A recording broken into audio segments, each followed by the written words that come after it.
Real quick before you watch this video, if you're not getting notified when I upload videos, it's probably because you haven't clicked the bell symbol next to the subscribe button down there.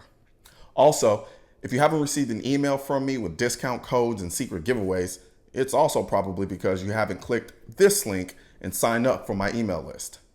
You might want to do that now. Enjoy the video.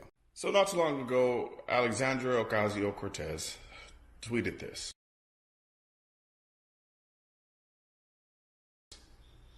So I want to go down the list of stuff that she tweeted about. Let's start with number one, universal background checks.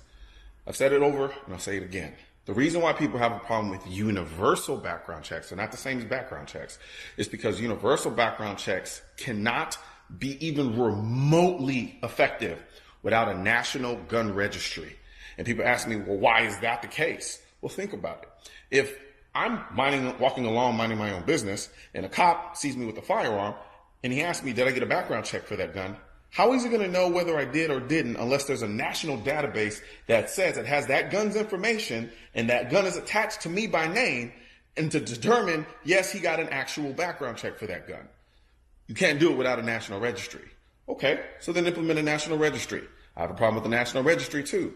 The reason why I have a problem with the national registry is because with the national registry, historically, they've been used to then subsequently confiscate guns. The background check is just a precursor to the registry. The registry is just a precursor to the confiscation. Because universal background checks can't work without a national registry, and you can't confiscate guns if you don't have a national registry to confiscate them from. See how that works? Now, if universal back, you could point to me any major shooting that has happened in the last 10, 20 years where a universal background check would have prevented that shooting, maybe we can have that conversation. But you can't. So that conversation to me is null and void. Move on. Then she mentioned disarming domestic abusers. Well, if you're a convicted domestic abuser, you're already not allowed to own a gun. I don't know why this keeps popping up over and over and over again. It's done in my mindset to make it seem like we're okay with domestic abusers owning firearms.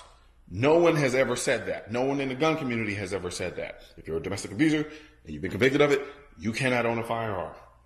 I'm just at a loss here. I'm trying to figure out where this is coming from. So, mandate safe storage. Now, on the surface, that sounds very, innocent, right? We want people to be safe. We want guns to be stored safely so that kids can't get their hands on guns. The only problem I have with mandated storage is that in the states that have instituted such mandated storage, they usually are crazy things like your gun must be disassembled and locked in a vault that you have to input a code for that will take you 10 to 20 minutes in order to get to your firearm if something were to ever happen.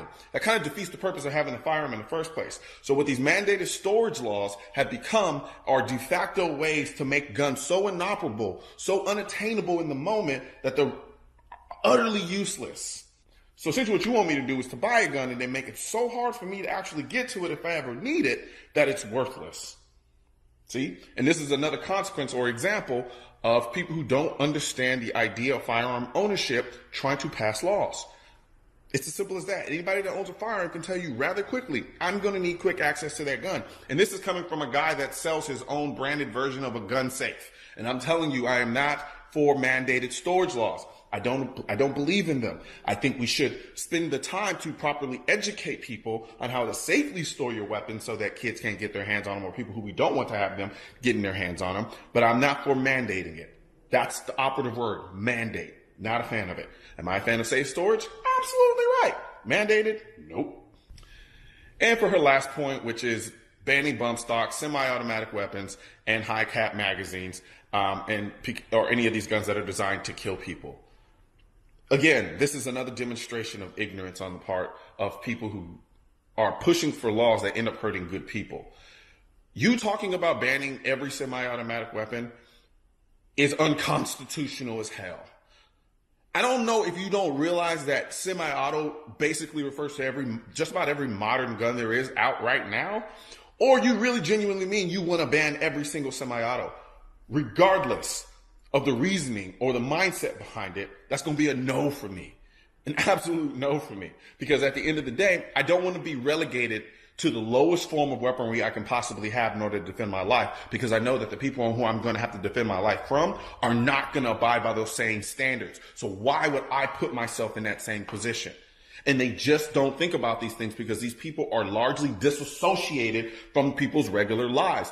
They run around with armed guards 24 hours a day, 7 days a week. They don't care about your safety. They care about control. They're not worried about you being safe. They're worried about all of these common people running around with these semi-automatic weapons that may be able to threaten them.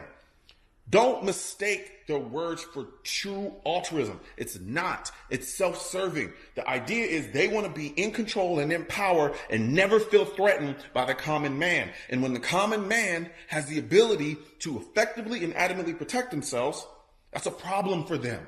It is an absolute problem for them.